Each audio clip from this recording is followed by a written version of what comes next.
Welcome back to It's a Tool Thing. Today with an update video on a couple of things I've been doing. I did finally get the parts. Actually, I've had them for a little while to convert this. Used to be a quarter drive locking flex head. I converted it to a 3/8 drive. Originally, it was a TX72. Technically, they don't make it with the locking. They make it this same ratchet without the locking in a 3/8 drive. This is that one that's got some owner's marks on it, unfortunately. I don't know if those are coming through very clear. Kind of see them there. Definitely etched in there. I had a debate going if I wanted to use the locking one for my quarter drive and then convert the one that wasn't locking, but I got talked into doing this, and then of course if I change my mind, it's not like it's a big deal. I can just pull the gears out and swap them out. I actually just got this swapped out yesterday. I've been using it today. It's been doing pretty good standing unlocked. It did lock on me once.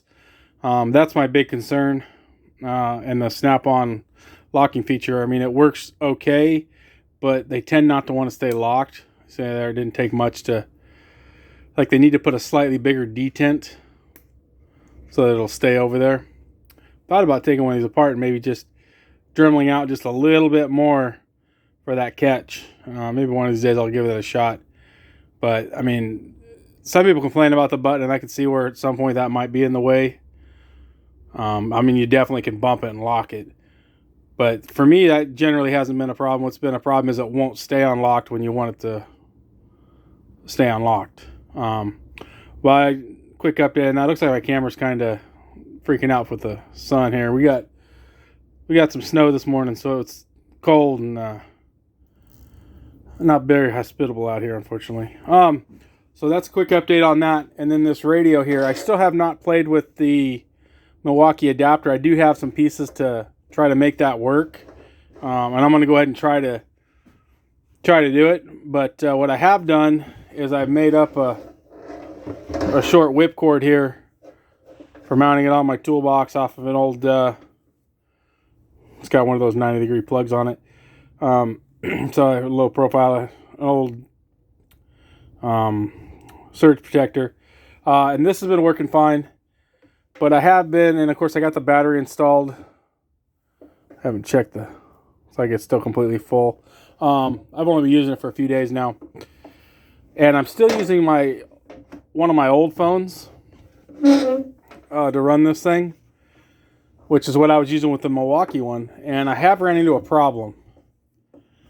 Sound is fine. It is a little bulky, but if you're going to leave it on top of your box, that's not, I don't think, too much of an issue if you can do that. But what I have been having problems, and I don't have the other phone out here to show this, but it'll connect up fine, and I'll be plugged into 110, and I have the battery plugged in, which the battery's fully charged. I'll unplug the plug, and it will disconnect from the phone and stop playing music, and then reconnect to the phone like 5-10 seconds later, and then you got to hit play again to get it to play again. Now, when you're transitioning from 110 to the battery, that's what it does. When you transition from the battery to 110, as in I turned it back on, now I moved my toolbox to the next bay, pulled out my extension cord, plug it in, it's seamless, which is what the Milwaukee does in both ways. So I'm pretty unimpressed with that so far. I'm going to try to load my music onto one of my newer phones, or my new phone, I guess I should say, my current phone, and see if there's any difference there. I doubt it, but I don't know. I mean, obviously my old phone it's a couple generations old. It's an Android phone also, but it works fine with the Milwaukee. I have had a few dropouts with the signal, but I think it's because I was either using this phone that I'm recording on now or my shop truck phone, and I think that I was basically right between the two, between where I keep the other phone plugged in that's sending out the music and this player. But I had a few dropouts, but it hasn't been bad at all at this point. Granted, like I said, they're only 5 feet apart, if that. One's in the drawer, though, so it's got to make it through the box. So that's just a quick update. Like I said, I'm having problems transitioning to the battery, because that was the whole point of getting the battery, was that way it would be seamless, because that's the way the Milwaukee one works, which I assume they all would transition seamlessly.